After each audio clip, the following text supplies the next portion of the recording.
जय हिंद साथियों। इसके पहले के वीडियो में हम लोग श्वसन तंत्र के बारे में थोड़ा बहुत डिस्कशन किए थे। वही बात को हम आगे बढ़ाते हुए आज यह वीडियो को स्टार्ट करते हैं।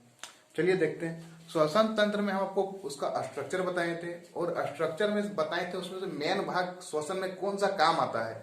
तो जब मेन भाग के बारे में बात किए थे तो हम लोग बात किए थे वायु कोष्ठक। वायु कोष्ठक का मतलब होता है एल्वियोली। यहीं पर आकर के ऑक्सीजन रहता है और उसके बाद क्या होता है इसके बारे में जानते हैं। तो वायु कोष्ठक में आकर के ऑक्सीजन रहता है। इस ऑक्सीजन को हमारे शरीर के ब्लड द्वारा आरबीसी में ले जाया जाता है और आरबीसी में एक थोड़ा सा तत्व पाया जाता है जिसको बोलते हैं हीमोग्लोबिन। हीमोग्लोबिन के बाद क्या होता है, ये हमारे सेल में चल जाता है। सेल का मतलब होता है कोशिका। अब कोशिका के बाद यह माइटोकॉन्ड्रिया में जाता है और उसके बाद क्या होता है, हम लोग को ऊर्जा बन जाता है। तो माइटोकॉन्ड्रिया के साथ साथ और एक चीज का हाथ होता है जिसको बोलता है जीव द्रव्य। लेकिन जीव द्रव्य का नाम जो है ना के बराबर आता है। ऐसा क्यों? इसका सबसे अच्छा रीजन है क्योंकि उसको ऑक्सीजन का जरूरत होता ही नहीं है। और जब ऑक्सीजन का जरूरत नहीं हुआ तो उसका नाम कहां से आएगा? तो मेन चीज है ऑक्सीजन। ऑक्सीजन जहां जहां टच हुआ उसी का वैल्यू बढ़ गया। तो देखिए ऑक्सीजन हम जो है ना आप लोग को बताए थे निःश्वसन और निःश्वसन मतलब क्या, श्वसन को लेना और श्वसन को छोड़ना, यह दोनों प्रक्रिया को हम लोग बोलते थे ब्रीदिंग, लेना और छोड़ना को। लेकिन यहाँ पर कुछ अलग टाइप से डिफाइन किए हैं जिसमें से श्वसन चैप्टर में एक होता है बाह्य श्वसन, एक होता है आंतरिक श्वसन। अब बाह्य श्वसन और आंतरिक श्वसन को समझते हैं थोड़ा सा। देखिए बाह्य श्वसन जो हम लोग सांस लिए अंदर तो लिए, लेकिन जब ऑक्सीजन मात्र फेफड़ा तक ही गया है, मात्र फेफड़ा तक, तो उसे हम लोग बोलेंगे बाह्य श्वसन। फेफड़ा तक, फेफड़ा से पीछू नहीं, खाली फेफड़ा तक गया है तो उसको बोलेंगे बाह्य श्वसन। याद रह जाएगा, फेफड़ा तक गया मतलब बाह्य श्वसन, ऑक्सीजन फेफड़ा तक गया तो बाह्य श्वसन। अब आते हैं आंतरिक श्वसन। आंतरिक श्वसन जो है ना, फेफड़े के बाद जो सारा प्रक्रिया होता है वह आंतरिक श्वसन में टोटली इन्वॉल्व हो जाता है, मतलब आ जाता है। जैसे कि हम लोग देखें क्या हुआ, वायु कोष्ठक यानी कि एल्वियोलिक के बाद ब्लड गया, ब्लड के अंदर आरबीसी है, आरबीसी के पास हीमोग्लोबिन है, हीमोग्लोबिन के बाद सेल है, सेल के बाद माइटोकॉन्ड्रिया ले लिया है टोटली।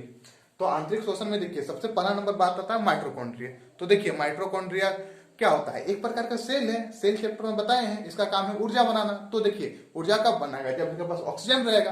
तो इसमें ऑक्सीजन होता है, इसीलिए इसको हम लोग क्या बोलते हैं, ऑक्सीश्वसन। क्या बोलते हैं, ऑक्सीश्वसन। और यह क्रेब्स साइकिल चलाता है जिसके फलस्वरूप ऊर्जा बनता है। अब क्रेब्स साइकिल यह कब चलाएगा इठो अब बताएंगे, अभी चलाया नहीं, आराम से रहिए, ठीक। अब दूसरा नंबर आता है, दूसरा नंबर सेल का, जिसको बोलता है जीव द्रव्य। जीव द्रव्य, अब जीव द्रव्य में ऑक्सीजन बेसिकली नहीं पाया जाता है।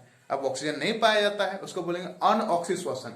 ऑक्सीजन पाया गया था इसीलिए ऑक्सीश्वसन, और यहाँ पर ऑक्सीजन नहीं पाया गया है इसलिए अनऑक्सीश्वसन। जीव द्रव्य में और एक खास बात है, इसमें जो है ना 4 एटीपी पाया जाता है। अब 4 को हम 2+2 लिख देंगे तो कोई दिक्कत होगा क्या? तो देखिए 4 को 2+2, यह जो है ना दो है ना, दो जो है ना ग्लूकोज, क्या है, ग्लूकोज। अब बोले कि ग्लूकोज काहे बोल दिए, जब ऊर्जा बनता है तब ग्लूकोज बनता है।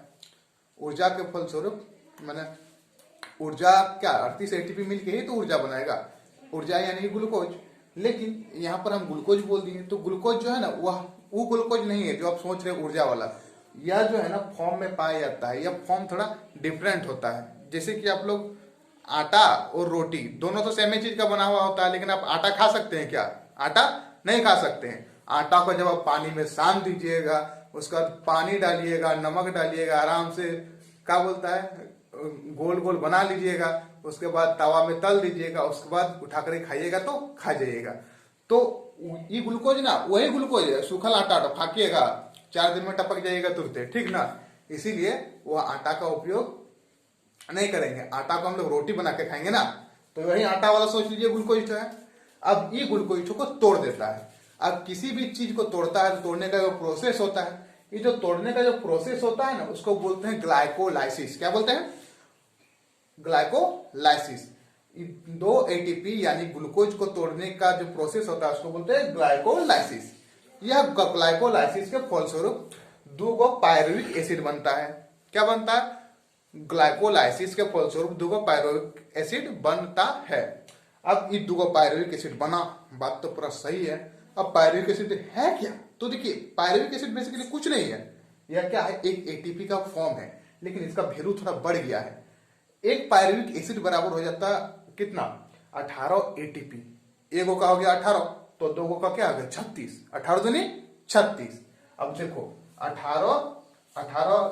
18 दूनी 36 और दो गो यहां भी था ना, अब दो को क्या कर देंगे? जोड़ देंगे, तो 36 प्लस 2 कितना आ गया? 38।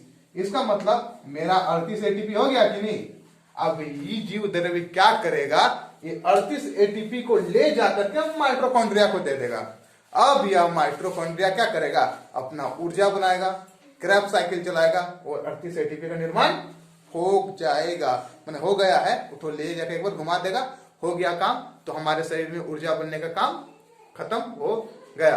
अब कुछ टर्म रह गया है इसमें, जैसे कि हिचकी कैसे आता है, टाइडल वॉल्यूम क्या होता है, टोटल टाइडल वॉल्यूम क्या होता है, जब हम लोग पर्वत में चढ़ते हैं तो कौन कौन सा गैस मिलाया जाता है, इस सब के लिए एक अलग से वीडियो बनाएंगे। तब तक के लिए धन्यवाद आप सबको मेरा वीडियो को देखने के लिए। मिलेंगे नेक्स्ट वीडियो में, तब तक के लिए जय हिंद।